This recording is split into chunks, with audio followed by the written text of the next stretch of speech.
नमस्कार मित्रों, आपका पुनः स्वागत है आपके अपने चैनल शेखर एस्ट्रोलॉजी पे। आज हम चर्चा करेंगे लाल किताब में बताए गए उपाय के बारे में।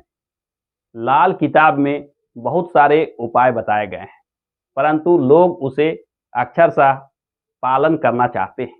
परंतु लाल किताब एक अत्यंत गुप्त विद्या है। इसमें जो बातों को बताया गया है उसको समझने का महत्व है। यानी लाल किताब में जो उपाय बताए गए हैं, यदि आप उसे अपने बुद्धि के बल पर नहीं समझते हैं तो उपाय भी लाभ नहीं देता है। यानी लाल किताब में जो उपाय बताए गए हैं उनको पहले समझें और समझने के बाद ही उसको करें, तब निश्चित मानिए कि आपको लाभ 100% प्राप्त होगा।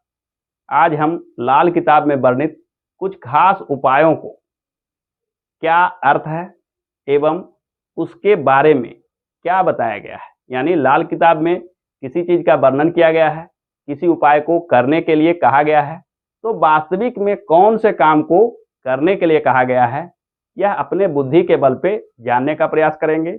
और मैंने अब तक जो लाल किताब को समझा है, अपने अनुभव को आपके पास रखने का प्रयास करूंगा। लाल किताब में कई जगहों पे ऐसा वर्णित है कि उपाय के रूप में लिखा हुआ है कि ग्रहों को कायम करें। ग्रहों को कायम करने का अर्थ क्या है? ग्रहों को कायम करने का अर्थ अक्षरशः लेने से हमें वह लाभ प्राप्त नहीं हो पाता जिसका हम आशा रखते हैं। ग्रहों को कायम करना अर्थात ग्रहों के जो क्वालिटी है, ग्रहों का जो गुण है, उस गुण को अपनाइए। जैसे यदि कहा गया है कि बुध ग्रह को कायम करें, तो बुध के गुण है वाणी, वार्तालाप शैली, बुद्धिमत्ता। तो आपको भी यह देखना चाहिए कि मेरी वाणी अच्छी है या नहीं, बातचीत की शैली किस प्रकार से है, या आप ऐसे भाषा का प्रयोग करते हैं जो पसंद के लायक नहीं है। यानी आपका भाषा शैली बहुत प्रशंसनीय ना हो, भाषा शैली लोगों को दुख देता हो, तो यहाँ बुद्ध को कायम करने का अर्थ अपने भाषा, अपने वाणी, अपने वार्तालाप शैली में मधुरता लाना, ऐसे भाषा शैली का प्रयोग करना कि लोग आपके भाषा शैली को सुनकर प्रसन्न हो।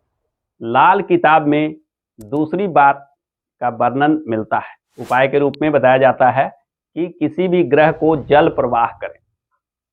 यहाँ पे ग्रह को जल प्रवाह करने का जो उपाय बताए जाते हैं उसमें हमें यह मानना चाहिए कि कोई खास ग्रह के जो गुण हैं उसे आप अपने से दूर करें।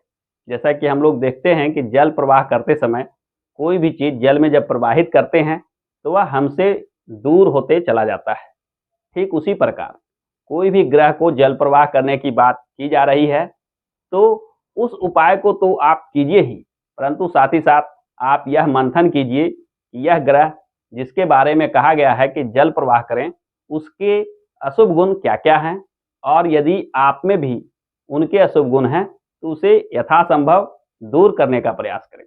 जैसे बृहस्पति के अशुभ गुण आलस, सुस्ती, कार्य को लेकर उत्साह उमंग की कमी जैसा आ जाता है, क्योंकि बृहस्पति बहुत प्रभावी होने से आप बिल्कुल निश्चिंत हो जाते हैं और हर चीज भगवान के भरोसे, ईश्वर के भरोसे छोड़ देते हैं। यहाँ अगर लाल किताब कहता है कि बृहस्पति को चीज़ों को जल प्रवाह करें, तो उस उपाय को तो करें ही, साथ ही साथ आप देखें कि आपके जीवन शैली में बृहस्पति के ये अशुभ गुण अगर आ गए हैं तो इसे दूर करें। यानी अगर आलस, सुस्ती, कार्य को टाल मटोल करने की मनोदशा बन रही है तो इसे आप अपने दैनिक चर्या से दूर करने का प्रयास करें। फिर देखिएगा बृहस्पति के जो अशुभ प्रभाव दूर होंगे, उसका लाभ आपको निश्चित रूप से प्राप्त होने लगेगा। किसी ग्रह के वस्तु को दान करना, लाल किताब में अक्सर यह उपाय का वर्णन मिलता है। किसी ग्रह के वस्तु को दान करने का अत्यंत महत्व बताया गया है।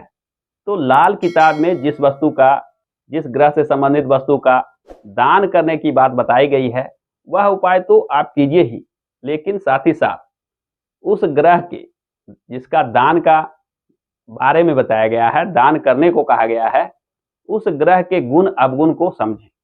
यहाँ पे किसी ग्रह के वस्तु को दान करने का अर्थ है कि संबंधित व्यक्ति, जो उस ग्रह से संबंधित व्यक्ति हैं और जो ग्रह का दान करना है उससे संबंधित चीज यानी वस्तु उस व्यक्ति को दान करें। यानी यदि आप मंगल से जुड़े हुए ग्रह का दान करना चाहते हैं तो मंगल से जुड़े हुए वस्तु जैसे मीठा भोजन, जैसे तेज धारदार वाले औजार हथियार या लोहे के बने कुछ ऐसे सामान जो मंगल से जुड़े हुए हो सकते हैं। मंगल से जुड़े हुए अनेक ऐसे यंत्र होते हैं जो शारीरिक श्रम में काम आते हैं। यानी इन चीज़ों का दान आप उस व्यक्ति जो उस चीज़ों का उपयोग कर रहा है, यानी काम करने वाले, मजदूरी करने वाले मजदूरों को उससे जुड़े हुए उपकरण का दान मंगल का दान कहा जाएगा। और मजदूर को जो दान करते हैं तब वह दान आपको पूर्णतः प्रभाव देगा। यानी मंगल का दान से जो लाभ प्राप्त होना है वो तभी प्राप्त होगा जब आप इस विधि से इसका दान करते हैं। लाल किताब में एक उपाय अक्सर चर्चा में बना रहता है कि किसी ग्रह के वस्तु को दबाना। इसका क्या अर्थ है? किसी भी ग्रह के वस्तु को दबाने का अर्थ है कि उस इच्छा को जो उस ग्रह से जुड़ा हुआ है उसको मन ही मन दबाना। ग्रह अनेक प्रकार की इच्छा पैदा करता है। यदि आप मन के शक्ति के द्वारा उस इच्छा को दबाते हैं तो यह माना जाएगा कि आपने उस ग्रह को दबाने का उपाय किया है। तो जैसा मैं पहले बता रहा था कि लाल किताब में जिस वस्तु को दबाने की बात की गई है उसे तो करें ही, लेकिन साथ ही साथ आप यह देखें कि उस ग्रह से जुड़ा हुआ मनोदशा, मन में जो चीज चल रहा है, मन में जो इच्छा पैदा कर रहा है, उसे दबाने का प्रयास करें। जैसे शुक्र के प्रभाव से कभी कभी आप ऐसा देखते होंगे कि आपको भौतिक चीजों की विशेष इच्छा हो जाती है। धन कमाने में उचित अनुचित का अवहेलना करने लगते हैं। कभी कभी चारित्रिक रूप से भी पतन की इच्छा आ जाती है। यानी आप मान मर्यादा इत्यादि चीजों पे ध्यान ना देकर उचित और अनुचित कार्यों की ओर दिमाग लगाते हैं, इच्छा रखते हैं। यहाँ पे शुक्र को दबाने की बात अगर की जाए तो आप पहले देखें कि शुक्र के द्वारा जो गलत इच्छा मन में पैदा हो रही है उसे मन ही मन उसे दबाएं। जो इच्छा आपके मान प्रतिष्ठा को कम कर सकता है उसे मन ही मन दबाए ताकि वह इच्छा प्रबल ना हो और उस इच्छा के बल पे वैसा अनुचित कार्य करने की जरूरत ना पड़े। यानी भूलवश भी वैसा कार्य ना हो जाए जो मान प्रतिष्ठा को धूमिल कर दे। लाल किताब में एक बहुत ही मूल बात पे चर्चा अवश्य करूंगा। लाल किताब में अनेक ग्रहों के अशुभ प्रभाव की चर्चा की गई है। लाल किताब में देखिएगा कि कोई ग्रह शुभ प्रभाव दे रहा है और अशुभ प्रभाव दे रहा है, दोनों चीज का वर्णन मिलता है। एक ही भाव में एक ही ग्रह शुभ प्रभाव भी देता है और अशुभ प्रभाव भी देता है, ऐसा वर्णन लाल किताब में मिलता है। यदि आप चाहते हैं कि कोई ग्रह जिसके बारे में लाल किताब में वर्णित है कि यह आपको अशुभ प्रभाव दे रहा है, तो इसके लिए क्या उपाय करें? तो इसके लिए हमें चाहिए कि जो ग्रह अशुभ प्रभाव दे रहा है यानी अशुभ गुण दे रहा है उस गुण को पहले समझें, तत्पश्चात उस गुण से विपरीत यानी उल्टा व्यवहार करें। जैसे यदि किसी ग्रह के वजह से आपको श्राप देने की आदत पड़ गई है, बात बात पर आप किसी को श्राप देते हैं, किसी को नीचा दिखाते हैं, किसी को गाली गलौज तक करने लगते हैं, ऐसी स्थिति में आप इस व्यवहार के जस्ट उल्टा व्यवहार करें।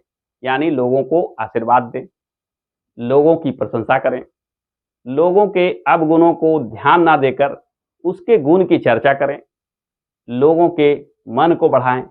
इस प्रकार करने से जो आपके श्राप देने की आदत है वह छूट जाएगी और चूंकि आशीर्वाद देना आप प्रारंभ कर देंगे तो वह ग्रह जो इस तरह की मनोदशा को बना रहा था वह शांत हो जाता है।